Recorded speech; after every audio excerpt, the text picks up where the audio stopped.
42% అని చాలా స్పష్టంగా చెప్పాం. That is 1. అది తెలంగాణ ప్రజలందరికీ తెలుసు.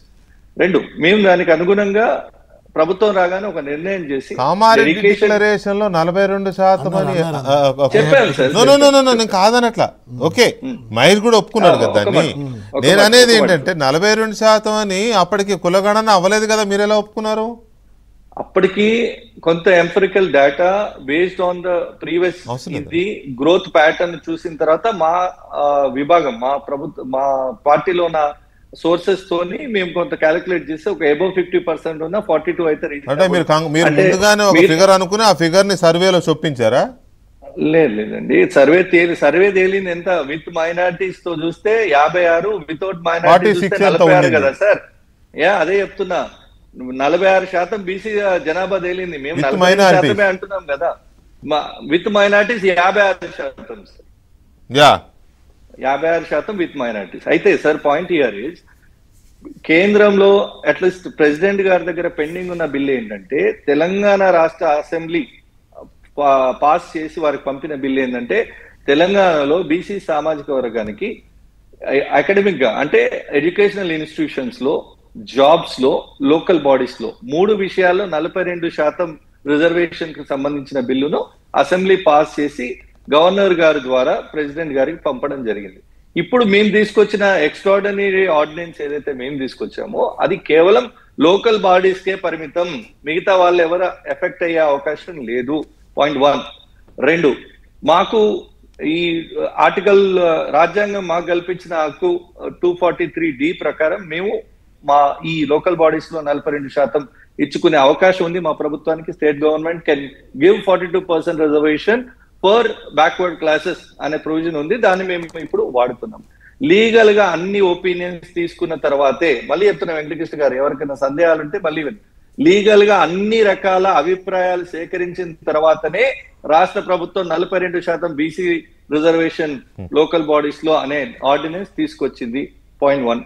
పాయింట్ 2, కోర్టుకి ఎవరు పోతారు? ఒకవేళ కోర్టు ఇప్పటిదాకా శ్రావణ ఒక మాట పదే కోర్టుకి ఎవరైనా వెళ్తే వారు అబ్జర్వ్ చేస్తారు కదా. నేనేమంటే కోర్టుకి ఎవరు వెళ్తారు? వేరే వర్గాల రిజర్వేషన్లు తగ్గించి బీసీలకు రిజర్వేషన్ ఇస్తలేము మేము. బీసీలకు న్యాయమైన హక్కుగా ఉన్నటువంటి వాటాను బీసీలకు అందజేసే ప్రయత్నం రేవంత్ అన్న నాయకత్వంలో మా సర్కార్ చేస్తుంది. దీనికి ఎవరికి అభ్యంతరం ఉండాల్సిన అవసరం లేదు. బీఆర్ఎస్ వాళ్ళు, బీజేపీ వాళ్ళు కోర్టులకు పోతారా? అంటే బీసీల నోటికాడి కూడును లాక్కునే ప్రయత్నం బీఆర్ఎస్ చేసినా, బీజేపీ చేసినా, బీసీలు ఒక్కతాటి మీదకి వచ్చి పనిచేస్తే ఈ పార్టీలు ఎక్కడ మనుగడలో ఉంటాయి? మెజారిటీ కులం ఇవి. బీసీ అంటే మెజారిటీ జనాభా శాతం. సో ఎక్కడ కూడా అట్లాంటి అవాంతరాలు, అవకాశాలు లేవు. ప్రొవైడెడ్ ఎవరైనా లిటిగెంట్స్ బీఆర్ఎస్ ప్రేరేపిత, బీజేపీ ప్రేరేపిత వాళ్ళు ఎవరైనా ఉండి ఏమైనా ఇబ్బంది పెట్టాలని చూస్తే దాన్ని ఎట్లా ట్యాకిల్ చేయాలో ప్రభుత్వం it takes its own course. But నేనేమంటున్నా, యాజ్ ఆఫ్ నౌ శుభం పలకం అంటే పెళ్లి కూతురు ముండగాలు అనే సామెతలో బాగా దానికి తగ్గట్టుగా ఇక్కడ ఈ రోజు ఈ చర్చ అనవసరం అని, అంటే ఆగితే అనే వరకు అవసరం లేదన్న ఇది ఆవేదన. కోర్టుకి వెళ్ళడానికి ఎవరు వెళ్తారు అనే దాని మీద మనం పెద్దగా చర్చించాల్సిన అవసరం లేదు. ఎవరో ఒకళ్ళు వెళ్తారు, ఆ పార్టీ ఈ పార్టీ అని కాదు, ఏ పార్టీకి సంబంధం లేని వాళ్ళు కూడా వెళ్ళే అవకాశం ఉంటుంది. అది కాదు ఇక్కడ. కోర్టుకి వెళ్ళిన తర్వాత కూడా ఆ పిటిషన్స్ని డిస్మిస్ చేసే విధంగానో, యాక్సెప్ట్ కోర్టు అడ్మిట్ చేయకుండా ఉండే విధంగానో మీ నిర్ణయం ఉందా అనేదే ఇక్కడ చర్చ. దానికి అగ్ని పరీక్షకి ఒక పాయింట్ ఒక మాట కంప్లీట్ చేస్తాను. So we are well prepared.